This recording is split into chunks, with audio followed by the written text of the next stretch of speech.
Honours were just about even at the end of the opening day of an important LV County Championship match at Lords, where only Darvin Milan shone for Middlesex against Sussex.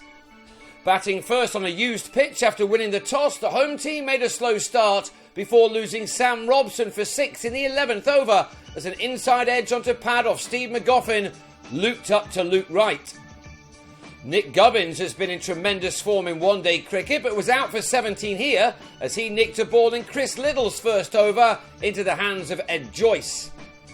That left the home team on 24 for 2 after a dozen tough overs, and it meant that Nick Compton and Milan had to be at their fighting best to get their side back on track. Middlesex are one of 3 teams, along with Warwickshire and Durham, who are trying to keep in touch with the Championship leaders Yorkshire, and they would have hoped to start better against a team which came into this match in the relegation places after a bad run of results.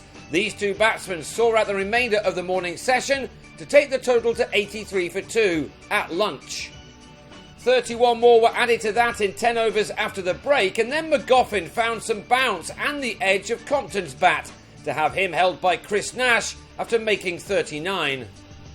It was the start of a horrible 45 minutes for Middlesex, who then lost James Franklin to the returning Ollie Robinson for a single, Michael Yardy completing the dismissal in the slips.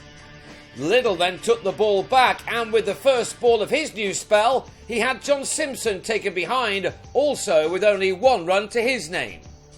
Liddle, now in his 11th season as a professional, was playing in only his 22nd first-class match, and he had a 3rd wicket in his next over after Milan had completed his hard-working 50 off his 115th delivery, an innings containing 6 fours. But 3 balls later, James Harris drove loosely to Luke Wells to go for a duck and leave with his side in a hole on 123 for 6, 4 wickets falling in the space of 55 balls for the addition of only 9 runs. So Middlesex were indebted to Milan, who kept things going, now in partnership with Ollie Rayner, these 2 arresting the slide for a while as they added an important 55 runs for the 7th wicket in the next 15 overs. Sussex missed a chance to end the stand before it got that far as Joyce let an edge off the bat of Milan slip through his fingers, the 2 resulting runs taking the left-hander into the 70s. Joyce may have dropped that, but his decision to change the bowling was again immediately rewarded as Magoffin came back on to have Rayner on 28, held in the deep by Ashar Zaidi off a pull shot the batsman couldn't control.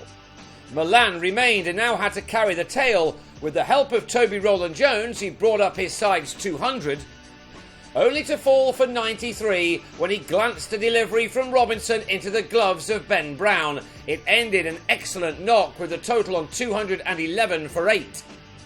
5 runs later, Rowland-Jones was bowled by Robinson, the batsman leaving with a suspicious look at the surface.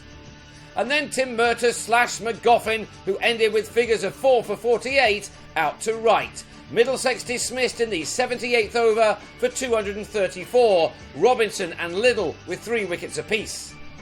So Sussex had 16 overs of the day to survive, and in the 10th of them, Joyce was bang in front to Rowland-Jones for a dozen. Wells and Matt Maton then saw their team through to the close, Wells seeing out the overs in making 17 of the 33 runs on the board. So Sussex will go again on the second morning, trailing by 201 runs and with some work to do to make the most of their bowlers' efforts.